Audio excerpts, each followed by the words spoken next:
శ్రీరామచంద్రమూర్తికి, సీతామాతకు, ఆంజనేయ స్వాముల వారికి హృదయపూర్వక ధన్యవాదాలు. సమస్త గురుమండలికి హృదయపూర్వక ధన్యవాదాలు.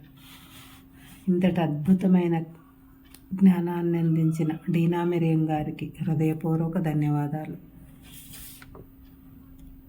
మీనాక్షికి సోమ అన్నీ చెప్తా ఉంది. మనం సీతాయనం చదువుకుంటున్నాము. రావణుడు గురించి మాట్లాడుకుంటూ వాళ్ళు మాట్లాడుకునే మాటలన్నీ చెబుతూ ఉంది. రావణుడు సైన్యాధ్యక్షులను చంపటంలో పంచవటిలో వాతావరణం వృద్ధిక్తతగా మారింది.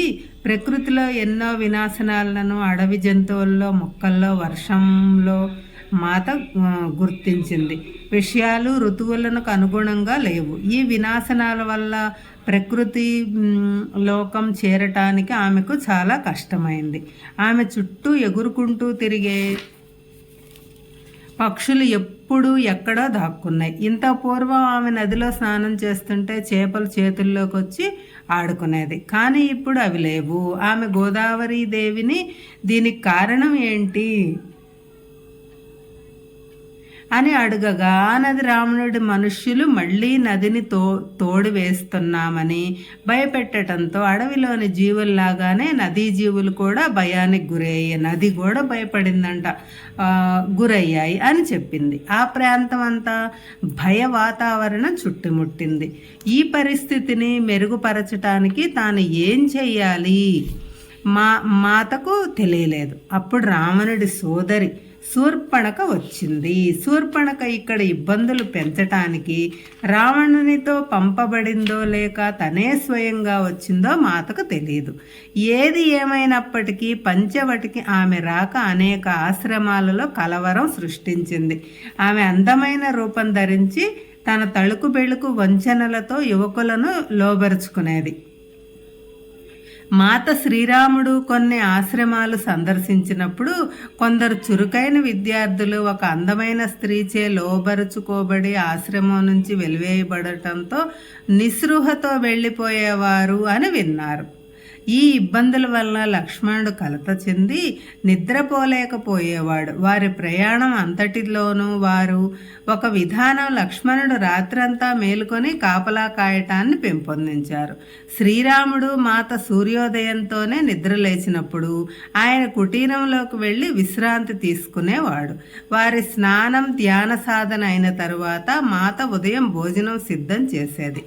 లక్ష్మణుడికి ఎక్కువ నిద్ర అవసరం లేదు, కొన్ని గంటలు చాలు. అయితే పంచవటికి వచ్చిన నాటి నుంచి అతనికి కంటి మీద కునుకే లేదు.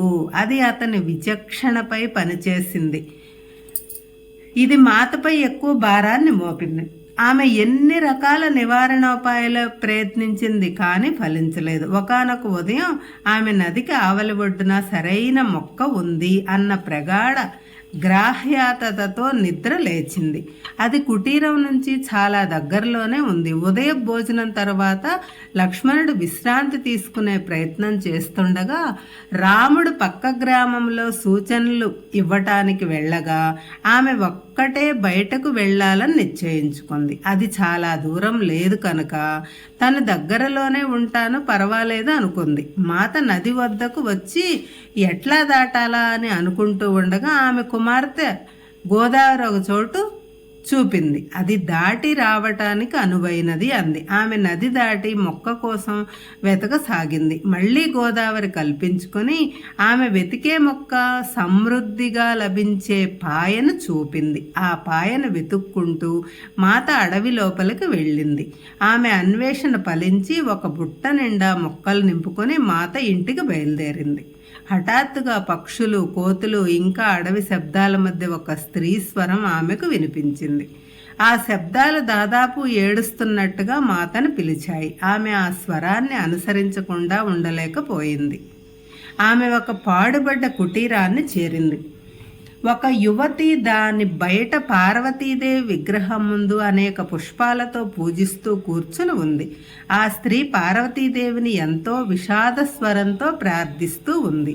ఆ పవిత్ర శబ్దాలలో అలముకుని ఉన్న విచారం మాత కళ్ళలో నీరు తెప్పించింది. ఆమెను కదిలించకూడదు అనుకుంటూ మాత ఆమెకు కొన్ని అడుగుల దూరంలోనే కూర్చుంది. ఆ మంత్రాలు వినే కొద్దీ ఆమె ధ్యాన స్థితిలోకి ప్రవేశించింది. హఠాత్తుగా మంత్రోచ్చారణ ఆగిపోయి ఒక సన్నని దయనీయమైన ఏడుపు మాతను ధ్యాన స్థితి నుంచి బయటకు తెచ్చింది. ఆ స్త్రీ లేచి భయంగా మాత వైపు చూస్తుంది. ఆమె గబగబా వెళ్ళిపోసాగింది. మాత వెంటనే స్పందించి, నా గురించి నువ్వు భయపడనవసరం లేదు అంది.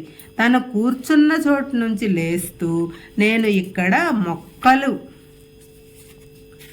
సేకరిస్తూ నీ మధుర మంత్రోచ్చారణ విని పార్వతీదేవిని అంత ఆర్తితో ప్రార్థించేది ఎవరా అని చూడటానికి రాకుండా ఉండలేకపోయాను. మాత ఇప్పుడు ఆ స్త్రీని చూసింది. ముఖం నిండా భుజాల వరకు వెంట్రుకలు కప్పుకొని వ్యధాభరితంగా కనపడుతూ ఉంది. ఆమె పల్చగా ఊగుతున్నట్టు ఉంది. ఆమె సౌందర్యవతి అయినప్పటికీ ముందుగానే వార్ధక్యం సంతరించుకున్నట్లు ఉంది. కళ్ళు శూన్యంగా ఉండి నీరు ఎండిపోయి నిద్రపోనట్టు ఉన్నాయి. ఈ యువతి ఎవరు? ఆమెను అంత నిస్పృహలోకి నెట్టింది ఏమిటి అనుకుంటూనే ఆమె హృదయం ద్రవించింది. మాత మాటలు ఆమెను తేలికపరచలేకపోయాయి. ఆమె భయం తగ్గలేదు. వెనక్కు వెళ్ళటం కొనసాగిస్తూనే వణికే కంఠంతో, మీరెవరు అని అడిగింది.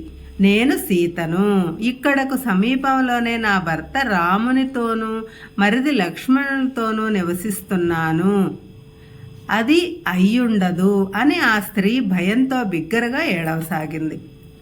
దయచేసి నన్ను పరీక్షించవద్దు. నిజంగా మీరెవరో నా నుంచి మీకు ఏం కావాలో చెప్పండి.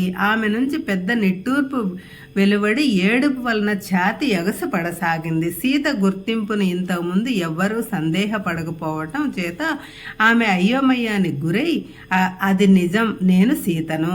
ఇక్కడికి దగ్గరలోనే ఉన్న అడవి కొనన నేను నా భర్త మరిదితో ఉంటున్నాను.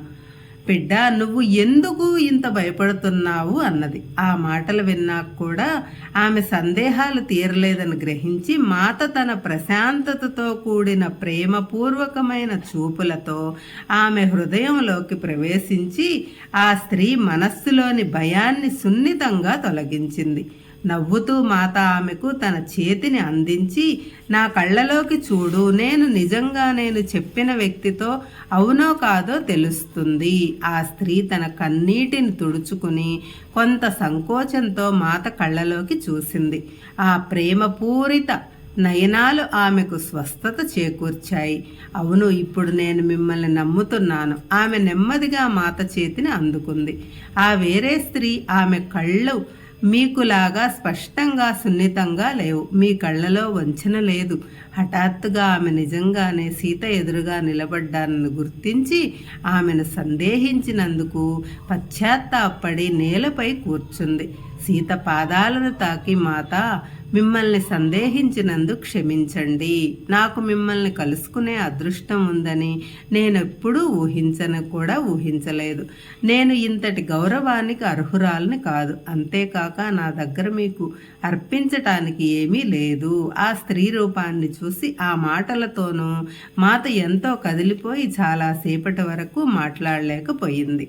ఆ స్త్రీని ఆ స్థితికి చేర్చింది ఏమిటా అని అనుకుంటూ ఆమెను నెమ్మదిగా లేపి, నాకు కావలసిందల్లా నీ నమ్మకమే. నేను నా హృదయంలో నీ బాధను అనుభవిస్తున్నాను.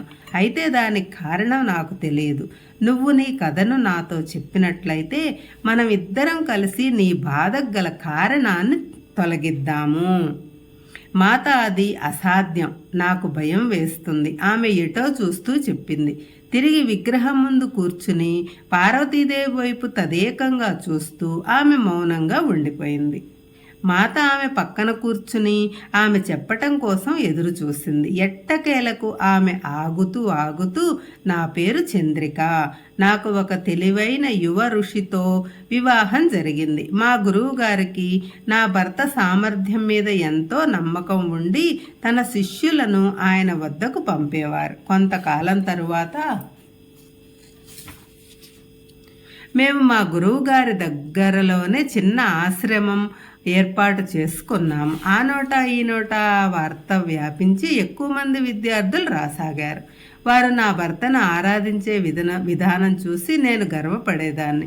బహుశా అది నా బలహీనత అని గొణిగింది. ఆమె స్వరం మళ్ళీ స్థిరంగా కఠినంగా మారింది. అప్పుడు ఒకరోజు ఆమె ప్రత్యక్షమైంది. తన పేరు మాయా అని గొప్ప ఋషి కుమార్తెనని చెప్పింది. ఆమె మాకు ఆహారాన్ని తీసుకొచ్చింది. దానిని మేము తిరస్కరించలేకపోయాము. ఆమె అందమైనది, ఎంతో తెలివైంది అన్నది. త్వరలోనే స్పష్టమైంది. ఆమె ఎక్కడకు వెళ్ళినా ఒక మధుర పరిమళం ఆమెను వెన్నంటి ఉండేది. అది విద్యార్థులకు వశపరుచుకుని ఆమె కోరిందల్లా చేయటానికి వాళ్ళు పరుగులు పెట్టేవారు. ఈ విధంగా జరగటం చూసిన తర్వాత కొంతకాలానికి నాకు ఆందోళన కలిగింది. ఆమె సౌందర్యం వెనుక నేను ఒక కృత్రిమతను చూశాను. ఆమె ఆశ్రమంలోని అందరినీ వింతగా లోబరుచుకుంది.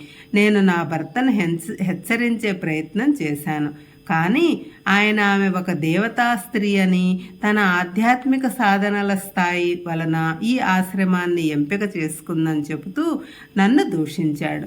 అంతకుముందు నా భర్తలో లేనిదేదో నాకు కనిపించింది. నేను ఆయన వద్ద అనాదరణకు గురి అయ్యాను.